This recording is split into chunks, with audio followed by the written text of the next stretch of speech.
Chapter 1, Cold Showers and Grumpy Encounters. The air in apartment 4B was currently a humid, depressing 18 degrees Celsius, and Clyde Ramos was mourning. He wasn't mourning a person, but a legacy. He sat cross-legged on his bed, clutching a worn paperback with the gold-embossed initials SN on the spine. It had been exactly 2 years since, the reclusive king of BL romance, had posted his last update.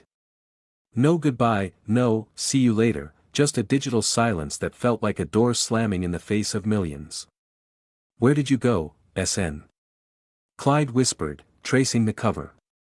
Did you lose your happy ending? A sudden, aggressive clank-clank shriek from the bathroom interrupted his grieving. Clyde jumped, nearly dropping the book. He groaned, realizing the water heater was finally giving up the ghost. Again. With a heavy sigh, Clyde pulled out his phone and dialed the most dreaded number in his contacts, the Grump. The phone picked up on the first ring. No, hello, just a low, gravelly rasp that sounded like someone had been chewing on gravel. What now, Ramos? The heater, Mr. Norton, Clyde said, trying to keep his voice upbeat. It's making that sound again. Like a dying whale. I'll be there in 10. Don't touch it. Click. True to his word, exactly 10 minutes later, a heavy thud hit Clyde's door. When Clyde opened it, he was met with the sight of Shawn Norton, the man who owned the building and apparently hated everything inside it.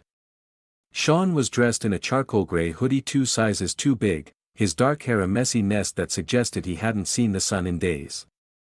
His dark circles were deep enough to hold secrets, and his scowl was, as always, perfectly intact. Move, Shawn muttered, lugging a heavy metal toolbox past Clyde without making eye contact.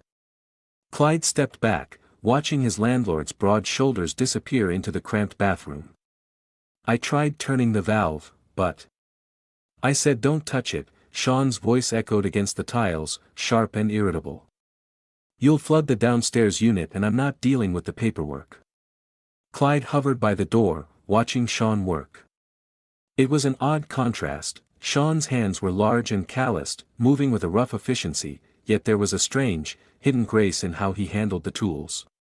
He's so young to be this miserable, Clyde thought, leaning against the doorframe. He's handsome, in a, I haven't slept since the late 2010s, kind of way. You're staring, Shawn snapped, not looking up from the pipes. I'm supervising. Clyde chirped, though he flushed pink. He retreated a few steps into his bedroom to give the man space, forgetting one crucial detail, his bed was still covered in his SN collection. Shawn tightened a bolt with a final, frustrated grunt. He stood up, wiping grease onto a rag, and stepped out of the bathroom to test the kitchen tap. As he turned the handle, his gaze drifted sideways, landing directly on Clyde's nightstand. There it was. The Summer We Melted, SN's most famous tragedy. Shawn froze. The rag in his hand stopped moving. For a split second, the grumpiness vanished, replaced by a look of such profound, raw pain that Clyde felt his heart skip a beat. Shawn's eyes didn't just look at the book, they seemed to bleed into it. You read this garbage? Shawn's voice was different now. It wasn't loud or angry. It was hollow. Clyde bristled, stepping protectively toward his bookshelf. It's not garbage. It's a masterpiece. SN is a genius. He captures feelings that most people are too scared to even talk about. Shawn finally looked at him. His eyes were cold, but beneath the ice, there was a flicker of something, disbelief. Mockery. He's a hack who sells fantasies to people who don't know any better. Real life doesn't work like those chapters, Ramos. Maybe not for you, Clyde retorted, his sunshine persona momentarily eclipsed by fanboy rage. But he gave a lot of people hope. It's a shame he stopped writing. I think something broke him, and instead of being mean about it, you could at least respect the craft. Shawn's jaw tightened. A muscle leaped in his cheek. He looked like he wanted to say something, to scream, perhaps, but he just gripped his toolbox until his knuckles turned white. The water's hot, Shawn said, his voice returning to its usual icy rasp. Don't call me again this week. He turned and marched out, the heavy thud of his boots echoing down the hallway. Clyde stood in the silence of his apartment, the steam from the now working faucet rising into the air. He looked back at his book, then at the door. For a moment, he could have sworn he saw Shawn's hand tremble as he reached for the doorknob. What a weird guy, Clyde muttered, though he couldn't shake the image of the landlord's eyes. They didn't look like the eyes of a man who hated books. They looked like the eyes of a man who had lost the story he was living in. Chapter 2, The Fever and the Reveal. The following week, the building felt unnervingly loud. It wasn't that the neighbors were noisier, it was the absence of the Norton thunder. Usually, Clyde could set his watch by Shawn's irritable presence, the 7 a.m. heavy-footed walk to the bins, the 10 a.m. muffled shouting at a delivery driver, or the afternoon sound of a door slamming so hard the dust danced in the hallway. But for 3 days, there had been nothing but a suffocating, dusty silence. Maybe he finally went on a vacation. Clyde thought, chewing his lip as he stood in the hallway. Or maybe he's lying in there with a broken leg. The sunshine tenant in him couldn't let it go. Clyde told himself he was just being a responsible resident, but his heart hammered against his ribs as he approached apartment 1A, the landlord's lair. He knocked. Mr. Norton. It's Clyde. I have those extra brownies my mom sent. You want some? Silence. Not even the sound of a TV. Shawn. Clyde tried the handle. To his horror, it clicked open. Shawn Norton, the man who treated his privacy like a high-security vault, had left his door unlocked. The air inside the apartment hit Clyde like a physical weight. It was stale, smelling of old coffee and copper. The curtains were drawn tight, allowing only thin ribbons of gray afternoon light to slice through the gloom. Shawn. Clyde whispered, stepping over a pile of discarded mail. He found him in the living room. The grumpy landlord was curled in a tight, shivering ball on a navy blue sofa that looked older than the building. He was wearing the same charcoal hoodie from days ago. His skin wasn't its usual pale, it was a terrifying, translucent wax color, his cheeks flushed with a violent, angry red. Go away. Shawn rasped, though his eyes remained closed. His voice was a thin thread of its usual gravelly self. You're burning up, Clyde said, dropping to his knees beside the couch. He pressed the back of his hand to Shawn's forehead and recoiled. $39 / circ / text, see, dollar at least. Shawn, you need a doctor. No, just, sleeping. Shawn shifted, and as he did, his arm brushed a stack of papers off the low coffee table. Clyde reached down to gather them, his fingers catching on a thick, cream-colored cardstock. His breath hitched.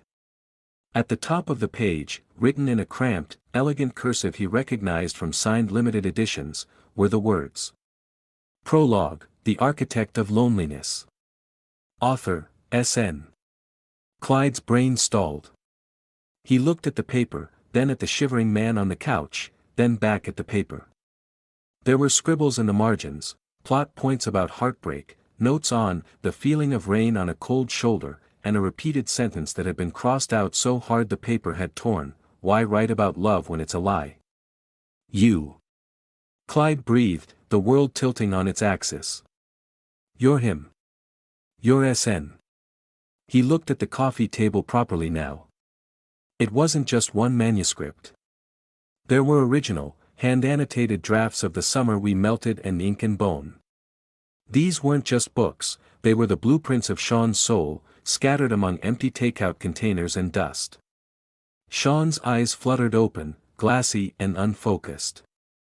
He saw Clyde holding the manuscript. For a second, the fever seemed to vanish, replaced by a cold, paralyzing terror. Put it down, Shawn wheezed, reaching out with a trembling hand. Don't look at it. I've read this 1,000 times, Clyde said, his voice thick with a mix of awe and heartbreak. But this part, the ending, it's different here.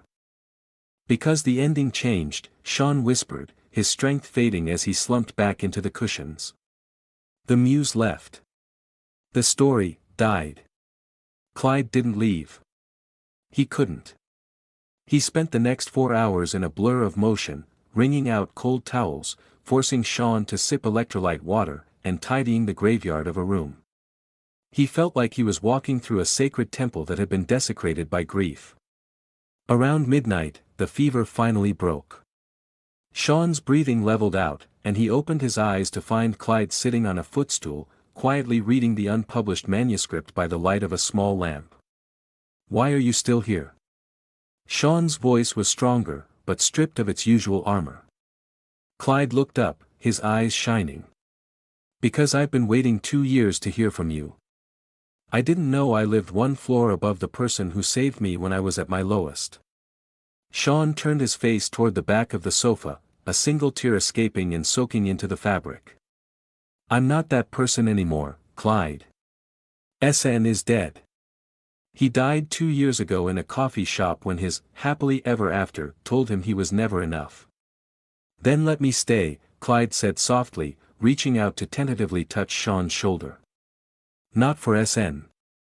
For the guy who fixes my heater and yells at me about the trash. He seems like he could use a friend who doesn't care about the ending." Shawn didn't pull away. In the quiet of the apartment, the only sound was the ticking of a clock and the rustle of a story that wasn't quite finished yet. Chapter 3, Healing the Writer's Block. The days following the fever were thick with a new, awkward electricity. The grumpy landlord mask hadn't fallen off completely, it was more like it had cracked, revealing a man who didn't quite know how to exist without his walls. Clyde became a permanent fixture in apartment 1A under the guise of medical supervision. He brought over containers of his mother's sinigang, the sour broth cutting through the stagnant air of Shawn's home. He didn't ask for autographs. He didn't gush. He simply existed in Shawn's space, proving that he wasn't afraid of the shadows there. "You're hovering again," Shawn muttered one afternoon.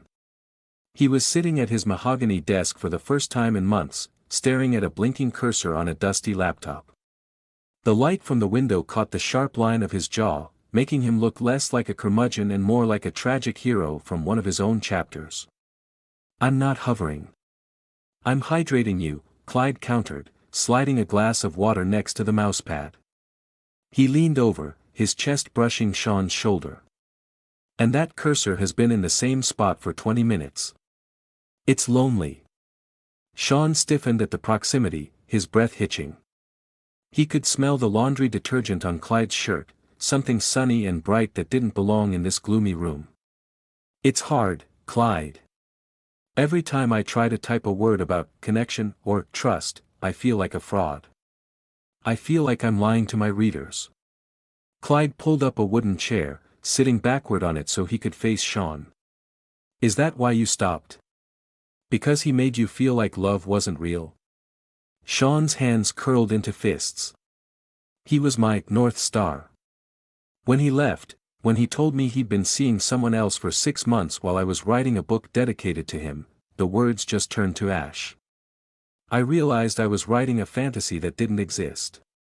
"But it does exist," Clyde said, his voice dropping to a soft, earnest register. "Maybe it's just not a grand, cinematic explosion. Maybe it's someone fixing a water heater even when they're in a bad mood. Or someone bringing you soup because they noticed you were too quiet." Shawn looked at him then, really looked at him. He saw the genuine warmth in Clyde's amber eyes, the way he didn't look at Shawn as SN the famous author, but as Shawn the man. "You're a nuisance, Ramos," Shawn whispered, but the edge was gone. His hand moved tentatively, his fingers brushing against Clyde's on the desk.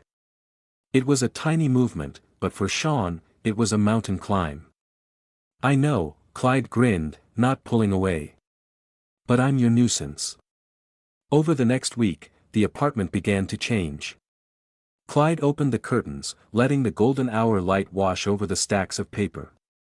He organized the manuscripts, putting the Heartbreak era drafts into a box and placing a fresh, blank notebook in front of Shawn. The silence between them shifted from uncomfortable to companionable. Shawn started writing again, not a book, but fragments. Observations. He wrote about the way Clyde hummed when he washed dishes, and how the light hit the messy curls on Clyde's head. One evening, as they shared a pizza on the floor, Shawn looked at Clyde and felt a terrifyingly familiar spark in his chest. It was the urge to describe someone's smile. It was the urge to stay awake just to hear someone breathe. "Clyde," Shawn said, his voice low. "Yeah?" Clyde asked, a string of cheese trailing from his slice. Shawn reached out, his thumb catching a bit of sauce on the corner of Clyde's mouth. He lingered there for a second too long, his gaze dropping to Clyde's lips. The air in the room thickened, the distance between them shrinking until Clyde could feel the heat radiating from Shawn's skin. "Thank you," Shawn breathed. "For not letting me stay under the covers." Just as Clyde was about to lean in, just as the happily ever after felt like it was within arm's reach, the sharp, insistent buzz of the intercom rang through the room. Shawn's face went pale. He knew that specific rhythm of ringing. It was the same one that used to signal his heart's arrival, but now, it sounded like a warning bell. "Don't answer it," Shawn whispered, his eyes wide with a sudden, sharp fear. But the voice that came through the speaker was clear, polished, and hauntingly familiar. "Shawn. It's Marcus. I know you're in there. We need to talk." The ghost had returned, and the ink on Shawn's new page was still wet. Chapter 4, The Ghost of Heartbreak Past. The buzzer didn't just ring, it screamed. To Shawn, it sounded like the mechanical grinding of a past he had tried to bury under layers of dust and landlord-mandated misery. He froze, his hand still inches from Clyde's face. The warmth that had been building between them vanished, replaced by a cold, sharp dread that turned Shawn's limbs to lead. Marcus. The man who had known exactly which words to use to break Shawn's spirit was standing at the iron gate 3 floors down. "Shawn. Are you okay?" Clyde asked, his voice a steady anchor in the sudden storm. "I can't. I'm not." Shawn's breathing became shallow. His eyes darted to the window as if he expected the glass to shatter. Clyde stood up, his sunshine demeanor hardening into something protective and steel-edged. "Stay here. Don't move." Before Shawn could protest, Clyde was out the door. He didn't use the intercom, he marched down the 3 flights of stairs, his heart drumming a war beat against his ribs. He knew exactly who Marcus was, not by face, but by the scars he had left on the man upstairs. When Clyde swung open the heavy front door, he found a man who looked like he had stepped out of a high-end fashion magazine. Marcus was perfect, polished shoes, expensive coat, and a practiced, remorseful smile that didn't reach his eyes. "Is Shawn in?" "I'm an old friend," Marcus said, stepping forward with an air of entitlement. Clyde didn't move an inch. He filled the doorway, crossing his arms. "He's busy. And he's not your friend." Marcus's smile faltered, replaced by a condescending smirk. "You must be the help. Or a tenant. Look, kid, Shawn and I have history. He needs me. He hasn't written a word since I left because I'm the only one who truly understands his passion. Move aside. History is for museums, Marcus," Clyde snapped, his voice vibrating with a rare, quiet fury. "And you don't understand his passion. You fed on it. You took his light and tried to put it out when you were bored. He isn't a book you can just pick up and reread when your other options fail." Marcus's face twisted. "You have no idea what we had." "I know what he has now," Clyde countered. "He has a life that doesn't include you. If you take one more step toward this building, I'm calling the police for trespassing. And trust me, I'm the annoying tenant, I have the local precinct on speed dial." Upstairs, Shawn had crept to the landing, clutching the railing. He heard Clyde's voice, firm, unwavering, and fiercely loyal. He saw Marcus through the gap in the banister, looking small and petty against Clyde's righteous anger. For 2 years, Shawn had thought Marcus held all the power. Now, seeing Clyde stand as his shield, Shawn realized the power was just an illusion he'd been too tired to break. Marcus spat a curse, turned on his heel, and disappeared into the night. Clyde slammed the door and locked it with a definitive thud.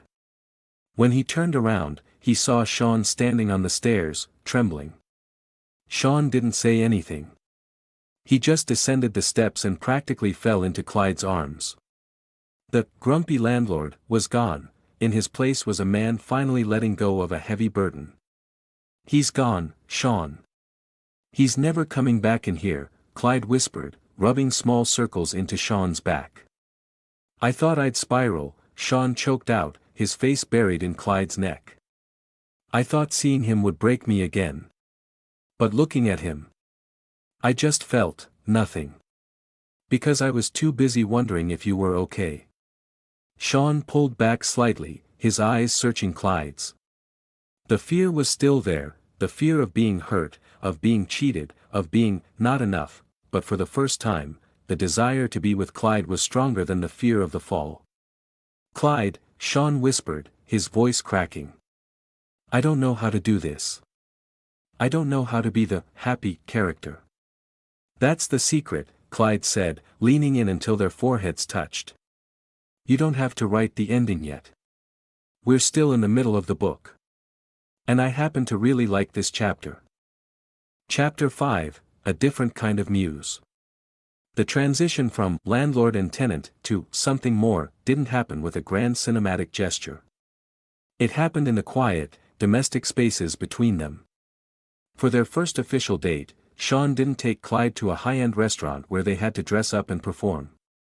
Instead, he invited Clyde to the roof of the apartment building at sunset. He had set up a small folding table, a checkered cloth, and 2 bowls of steaming ramen from the shop down the street. It was simple, grounded, and, for a man who had spent years writing about unattainable billionaire romances, utterly revolutionary. "It's not much," Shawn said, rubbing the back of his neck as Clyde stepped onto the gravel roof. Shawn was wearing a clean navy sweater, his hair actually brushed for once. "But the view of the city lights is better from up here than from my office." Clyde beamed, his eyes crinkling. "It's perfect, Shawn. You're doing great." As they ate, the conversation flowed with a rhythmic ease that Shawn found terrifyingly beautiful. With Marcus, every dinner had been a performance. He'd had to be the brilliant author, the provider, the intense lover. Marcus had wanted the idea of Shawn, not the man who forgot to buy milk or got cranky when it rained. But Clyde? Clyde was watching a stray strand of hair fall over Shawn's eyes with a look of pure, unadulterated affection. "What are you thinking about?" Clyde asked, tilting his head. "I'm thinking about how different this is," Shawn admitted, setting his chopsticks down. "With him, everything felt like a negotiation. If I did this, he'd give me that. But you just see that I'm tired and you bring me tea. You see that I'm stuck on a sentence and you tell me to go for a walk. You're attentive in a way that doesn't feel like you're checking a box." Clyde reached across the small table, taking Shawn's hand. His palm was warm, his thumb grazing Shawn's knuckles. "That's because I'm not in love with a character, Shawn. I'm in love with the guy who tried to fix my heater and ended up fixing my favorite book without even trying." Shawn's heart did a slow, heavy roll in his chest. "In love." The words didn't feel like a threat anymore. "I've spent 2 years thinking my heart was a dead battery," Shawn whispered, his voice thick. "But when I'm with you, I feel like I could write 10 books. Not because I need a muse, but because I want to share the world with someone who actually likes the real version of me." He stood up and pulled Clyde to the edge of the roof, the city of Manila sparkling like fallen stars below them. The air was warm, smelling of jasmine and distant traffic. "I want to take a leap of faith," Shawn said, turning to face him. "I'm still a bit of a grump. I still hate loud music and I'm probably going to be a nightmare when my deadlines approach. But if you're willing to put up with the landlord from hell..." Clyde laughed, a bright, melodic sound that chased away the last of Shawn's shadows. He stepped into Shawn's space, wrapping his arms around the taller man's waist. "I've survived 2 years of your scowling, Mr. Norton. I think I can handle a little bit of happiness." Shawn leaned down, his nose brushing against Clyde's. This time, there was no buzzer to interrupt them. No ghosts in the hallway. Just the steady, rhythmic pulse of two people choosing to start a new chapter.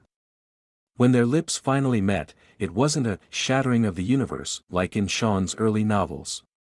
It was better. It was soft, hesitant at first, and then deep and certain. It felt like coming home after a very long, very cold walk. Shawn pulled back just an inch, his eyes soft and bright. "Chapter 1, he murmured. Clyde grinned, leaning his head against Shawn's chest. "I can't wait to see what happens in Chapter 2.